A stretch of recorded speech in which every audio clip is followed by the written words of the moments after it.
will you keep going? In the face of? Whatever. I never thought about quitting. If they told me to get back in the water again, let's go. They told me to put that log on my shoulder, let's go. Put the boat on my head, let's go. I didn't care. I wasn't the fastest, I wasn't the strongest, I wasn't the smartest, but I did know that I could work hard. I had to work hard. You're gonna struggle. You're gonna go through some hardship. You're gonna sweat, you're gonna choke, you're gonna get your arm broken. Like, these things are gonna happen. Okay, I'm gonna go forward. I can't get out of this. I'm gonna go forward. I'm not gonna quit, so I'm gonna go forward, bring it on. And I think if there's anything that you learn, it's to keep pushing through things that suck. And I would love to say like, oh, keep pushing through adversity, but this isn't adversity. This is just things that suck. It's one level below adversity. Adversity is when you're having a challenge. This is just something that's gonna suck and you're gonna have to push through it. But it's like, oh, do you want to do this or not? Which is what I think a lot of it boils down to. Do you actually want to do this or not? But the vast majority of people, they quit, but they don't usually say that. And even in their mind, they probably don't believe it. They probably believe, well, you know, it was my leg, and once my leg was hurting, I knew I was gonna have a hard time on the runs, and since I wasn't gonna be able to make the runs, that's why I quit. But it wasn't really quitting, it was because of my leg. You're talking there about people making excuses. What have you come to learn about the nature of excuses? Your excuses will destroy you and take everything that you ever wanted from you, if you let them.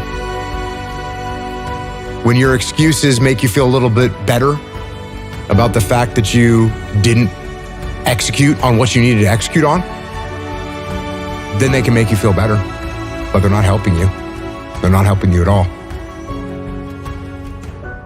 When the excuses all go away and people can actually confront the fact that this is all because of me, it hurts, but is also unbelievably empowering, because if these problems are because of me, then I'm capable of fixing these problems. I was a little kid. I wanted to be some kind of soldier. I wanted to be some kind of commando. So I collected little plastic soldiers. I had different military units. And one of the historical military units that I had was the British Commandos. And so I had these tiny figurines, and they had machine guns, and they had kayaks, and they had little inflatable boats. And I thought to myself, that's what I want to do. And then when I was probably around 12 or 13, I realized you actually could do that. You could actually get the job of being a commando. And the closest thing that I found was being in the Navy and being in the SEAL teams. I have to ask a very dumb question here, which is, what is a Navy SEAL? So a Navy SEAL is a part of the Navy, but you're the special operations component of the Navy. The percentage of people that make it through SEAL training is about 20%. People that are under the age of 20, it goes down to about 5%. So yeah, I was one of those like small percentage of people that are very young but still make it through. Well, they call the one of the weeks Hell Week, don't they? Mm-hmm. So they try and simulate hell. Yeah, they try and simulate hell. It's about 5.5 days, no sleep, lots of physical activity, lots of stress, lots of pain, and lots of people quit. I would say most of the people that quit, it's probably 80% of the quitters quit in that week.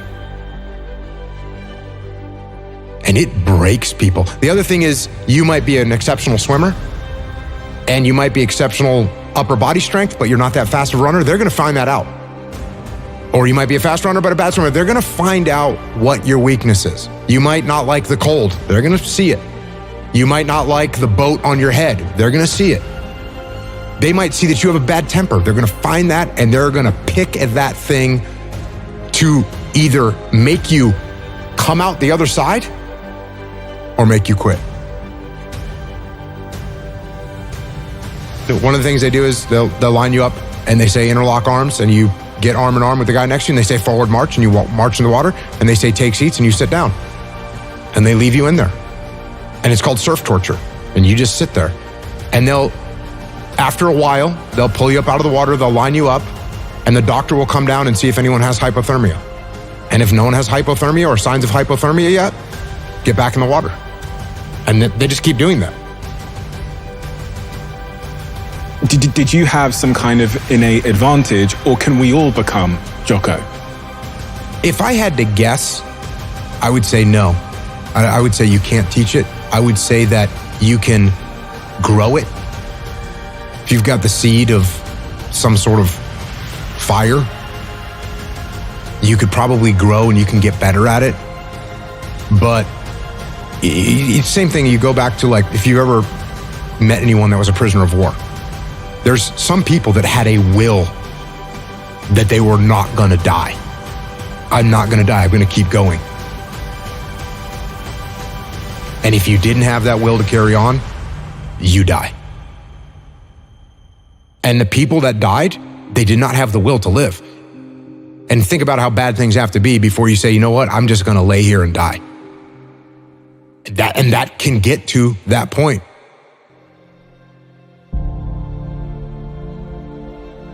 It was a guy who was, going through hardship with his job, with his marriage, and the marriage was coming to an end.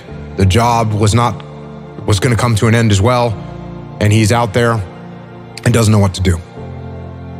And the analogy that I set up for him is, if I'm in the woods, which is where you are right now, you're in the woods and you don't know where to go because the wife's not there anymore, the job's not there anymore, you don't know where to go right now. So if you're in the woods and you don't know where to go, start walking. You got to start walking because the perspective's not going to change. You have to start moving forward. You have to start taking steps in order to improve your vision, improve your perspective, change your perspective, make some kind of progress. And worst case scenario, you figure out that you walked the wrong direction. Okay, now you can go walk in the other direction. And that's going to be fine. But standing there lost and not doing anything is just waiting to die, waiting to starve to death. Don't let that happen. If you frame things right in your life, if you frame a business challenge as an opportunity to build a stronger team, if you frame a personal challenge as an opportunity to overcome and improve yourself, these things that seem so horrible are actually very positive components of your existence, and they're going to make you better. And you're going to have to push through it. When the excuses all go away and people can actually confront the fact that this is all because of me, it's also liberating because now you have control over your fate and over your destiny, and that is a glorious thing.